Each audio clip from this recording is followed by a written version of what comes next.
Hey, listen, it is now January 30th, and this is about a championship. And I've always said this. Sal and I have gotten into it about this. His perception of the Knicks, my perception of the Knicks. I didn't love the way they looked early. I didn't go nuts early in the year. I didn't go nuts because I understood that there was a baked-in amount of time for them to get their act together and, adjust with the departure of Hartenstein and obviously DiVincenzo and some new additions. Obviously, you've got to grant them that freedom to figure things out, and I did. But I was a little worried about their tenacity, just the way they kind of looked. Not scoring, that was pretty much basic and easy from day one. Just they felt a little different from a year ago because they were different. Now, sometimes when you are different can be bad. At least, this is different, But different isn't always bad. So my declaration early on the Knicks was never definitive. It was always, I got to see what happens with Mitchell Robinson. And we are back at the same exact place. It is January 30th. The Knicks without Mitchell Robinson, while they will be fun, will not win a championship. They just won't. They will not win the NBA championship if Mitch doesn't come back. And the trade deadline is coming up. It is February 6th. And listen, this is fairly encouraging because Tom Thibodeau was saying last night, I don't know if it was before or after the game, but he gave about as detailed an update on Mitchell Robinson as we've had in a while. And he said that, he's been running, he's been jumping, but he's yet to be cleared for contact. Okay, now, I would imagine he'll get cleared for contact in a couple of days. But that doesn't mean that everything is good. Once you get cleared for contact, you got to make sure that there's no setbacks. And then if there's no initial setback, you've got to make sure that he's able to, lock it in and stay healthy for the next 3 months of high impact, high intensity basketball. And I'm sorry, I am not willing to take the chance on this. This is not a cute little story. This is not about the Knicks trying to, win 44, 45 games and overachieve as the 6th seed. Cute little story. Okay, just bridge the gap until we start playing some real baseball stuff. The Knicks, and I'm not going to be so brazen as to say that the Knicks should win the championship. That's ridiculous. But the Knicks have put themselves in a position to be in position to win the championship. And I ask you this, what's the one thing that can obliterate that dream? To me, it's depth in the front court. And obviously, just like an unexpected injury, which would apply to every team that's in the conversation for an NBA championship. So you can't even waste time on that. God forbid if it happens, it happens, all right? But you've got to align yourself with the best possible roster, and I'm not waiting. I'm sorry, guys. I know everybody out there loves Mitchell Robinson. Half of you talk about Mitchell Robinson like he's Patrick Ewing or Willis Reed. Mitchell Robinson's a good story, man. He is. He's a good dude. He's a good Knick, but he's an unreliable Knick. He is an physically unreliable New York Knick. And every meaningful chip that the Knicks had, meaning Leon Rose, they took it, pushed it in the middle of the table, and they went for it. They took their big swing. There's no other big franchise-altering deal to be had. And I'm okay with it because what they did for Cat and with Cat and what they did with obviously Bridges as a wing, pairing him with OG and of course the great Jalen Brunson, it was a good swing. It was a calculated risk, and they waited on that move for a while. They pounced, and here we are. They are at the upper echelon of the NBA. But now it is go time. It is go time. It is January 30th, and the deadline is the 6th. So let's say, and we'll get to these calls in a minute. I already know, because I know many of you, not all of you, but many of you are so enamored with Mitch that it blurs your senses of reality or your basketball sensibilities, because what you do is, and I guess I understand this to an extent, but I'm not going to get tricked again. You look at Mitchell Robinson and you accentuate all the good. And God, there's so much good.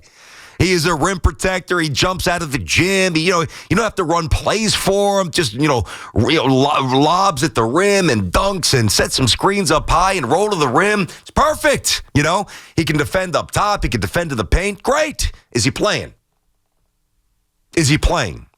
And that is not a risk I'm willing to find out. I got news for you. Not only would I make a trade, okay, but if somebody calls me and wants to acquire Mitchell Robinson as a means to get me something that I believe is more physically reliable, maybe a bit of a different skill set, like Valanciunas, who obviously is not the athlete that Mitchell Robinson is, but he's 7 feet, plays every night, average 16, 17 points a game, couple of years, good basketball player, better rebounder than you think. All right, he's going to get picked apart a little bit in space with the pick and roll, fine. But at least I know he's going to play. So that's where I'm at. I'm going to stop short of saying I love where the Knicks are. I like where the Knicks are. I really, really like. And the thing that bothered me, and I just had to get over this, to be honest with you. Like, this was something I just had to come to on my own. There was no debate with Sal, no conversation with you, nothing. Up until I would say maybe the last week or so, it's been fairly recent, I didn't feel this Knicks team like I felt last year's Knicks team. And I wasn't alone. Talked to a lot of buddies, in town and going to rec basketball games and doing what I do. I coach a lot of around kids. A lot of dads are sports fans, obviously. They know what I do. And they're all Knicks fans. And they're like, I know we're good, but this team doesn't feel the same. I'm like, I'm with you. It's not as much fun watching them. And then things started to gel a little bit, and Bridges started to get loose a little bit, and Brunson and Cat make the All-Star team and as starters, which never happened or at least 50 years since that happened to the Knicks. And they drop 140-plus points back-to-back for the first time since the mid-'60s. Like, I'm starting to see a little gelling. And they played some defense last night, and okay, they've won some good games against some good teams. So I feel about as good with this team as I have all year. Notice I use the word good and not great. Notice I use the word like and not love. I will love this team. If I knew that Mitchell Robinson was physically reliable, I don't. That's why I'm making a trade. Because I want to love these guys.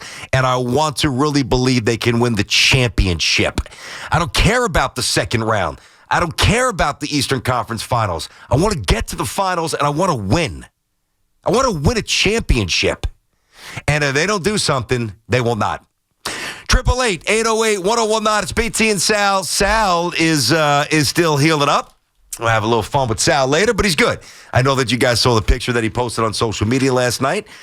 He's the one-eyed sports radio host. He came through it unscathed, and he's getting a little love from Mama and Wifey, and he might be back tomorrow. Probably not. Most likely Monday, but he's healing up. So if you guys were wondering, it went great for Sal, which obviously is awesome. All right, let's get to you guys here. Let's see what you think. Raising Babylon, BT and Sal. What's cooking there, Ray? What do you got? Ray. Okay. That's not the way I like to start a show. Matt is in State College, Pennsylvania. What's up, Matty? Hey, BT, thanks for taking my call, man. I love your show in part because I am that squirrely combination of a Knicks, Yankees, but a Jets fan. Ooh. And with the Knicks, man, I'm totally with you 100%. I've actually been calling the last few days, making a similar point. Like, I don't want to be in March and April talking about is Mitchell Robinson healthy, whether or not we're going to win a championship. Like, I want that chip right now. I'm 42 years old, man. I've been a Knicks fan my entire life. Like, it is go time. And the thing is, like, if they're not going to play Jericho Sims, I don't know what the situation is there. I like Jericho Sims. There was a game like 10 games ago. He came out first half. He was balling out on defense, rim protector. Like, he's got great footwork. He's able to guard all over the floor. If the Knicks aren't going to use that guy, there's value for him somewhere else. Precious Achiuwa is spending way too many minutes, you know what I mean, playing at the 5 spot. He's playing awesome, though. Precious is playing fantastic. I love Precious. I'm with Boomer on this. I love him. I love Precious also, but I love Precious in part because there's an opportunity there because the Knicks don't have a 5, especially when Cat gets in foul trouble or if he just needs a breather. Like, yeah. I don't want to be like last year where we were with the Pacers where we were basically like, the Walking Dead with everybody like, coming out like everyone was so tired from the entire season against the Pacers. It was like we had like 6 healthy guys. Mm-hmm. If we're not going to play if Jericho Sims is not the dude, package him with a pick, and even if it doesn't even, Valanciunas would be great, but like we need a rim protector who's 6'10" or above who can help us.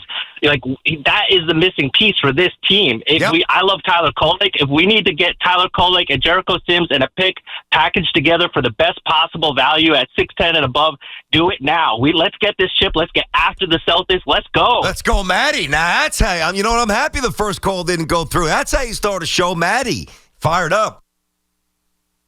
I love it. I really like that take. That's good. Now, you happen to like Jericho Sims a little bit more than me.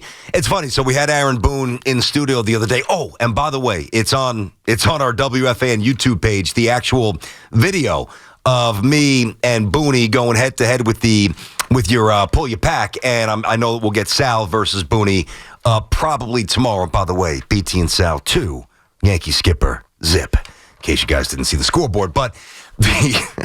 We talked a lot about a lot of things, obviously, with Aaron Boone, and one of the things that came up is, all right, so where's Jazz going to play? And Booney told us right now probably second base, which means you might get a little DJ LeMahieu with third base. And I say that not to morph into a Yankee conversation when we're talking Knicks, but if I asked you, and Hoff, help me out, and Dove, if I'm missing a name here, maybe you throw Daniel Jones in there as well, even though he's gone, so I guess that's why I didn't really think of him top of mind. If I said, in the last 2 or 3 years, who have been the most injury-prone New York athletes? Well, one is DJ LeMahieu. You'd probably say Stanton, even though he was a beast in October, which he usually is, but he's always nicked up during the regular season. We would have said Daniel Jones, whether it was the neck or the head or the knee or whatever it may have been, but he's gone. You got to say Mitchell Robinson. You have to. He's hurt every single year.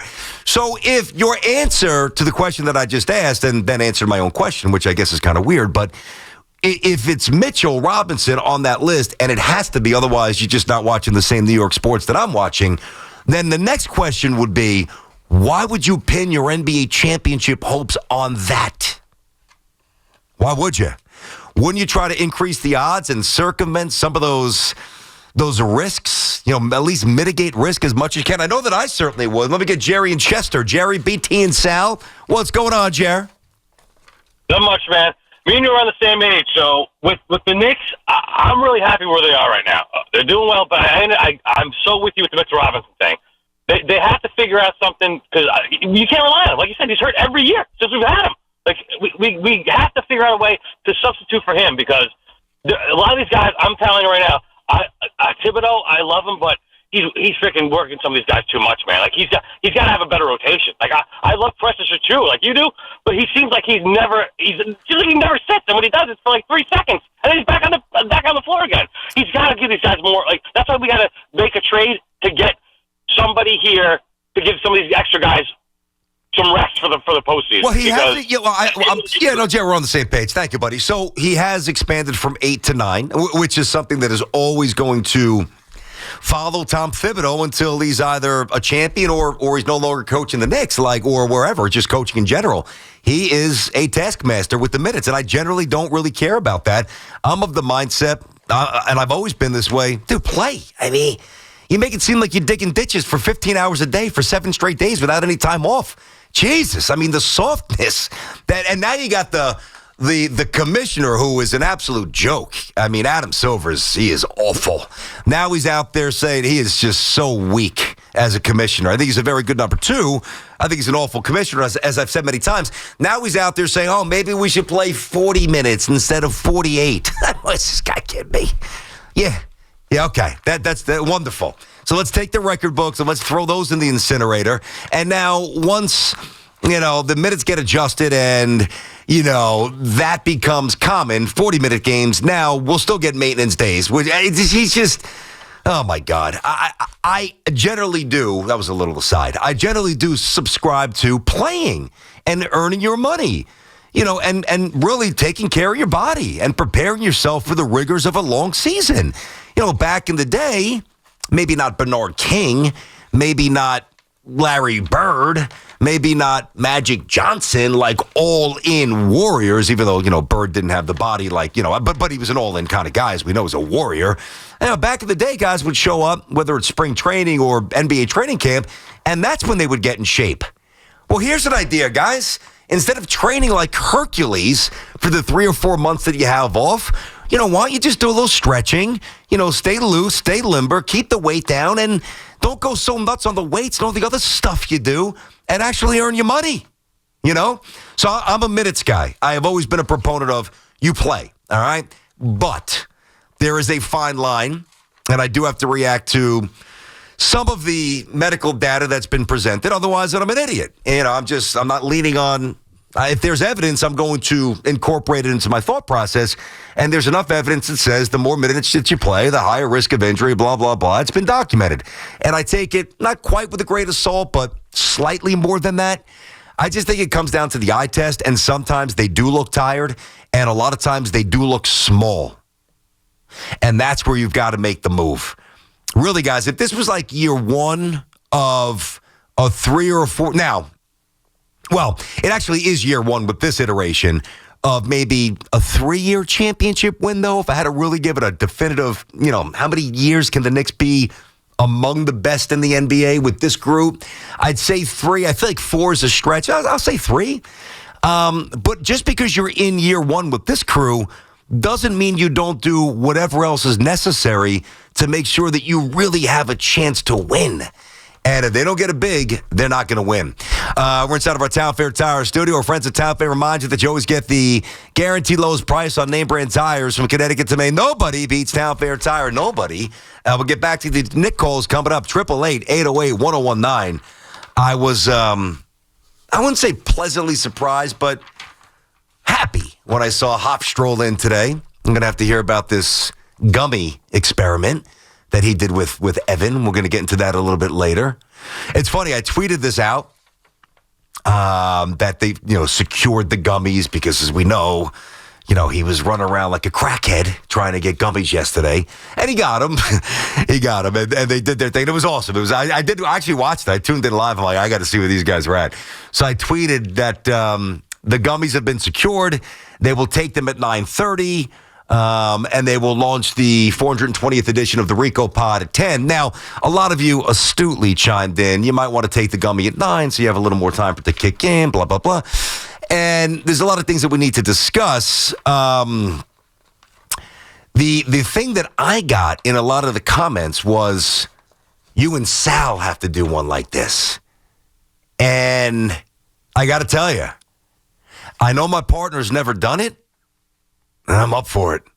It would have to be a podcast, but I think it would be absolutely bonkers if we ever did that. I don't know, I got to see if he's going to... 1 second. Hold on a second. Yesterday you spent half the show killing Hoff and Evan for doing a podcast with a gummy, and now you're saying you're going to do it? Yeah, they came out unscathed. It didn't seem like anything went awry.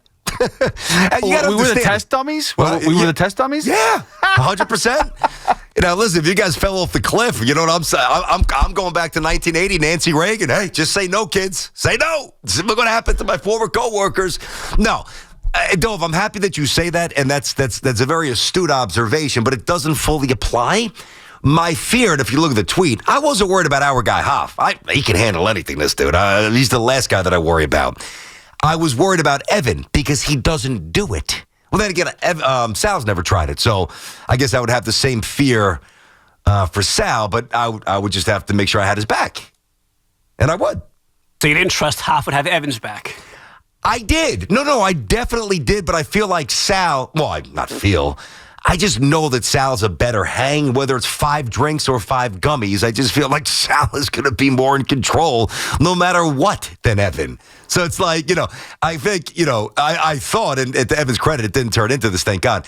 I thought that Evan would be more like the 2-year-old and Sal on a gummy would be more like the 18-year-old at a prom. That's how maybe I'm wrong. I don't know.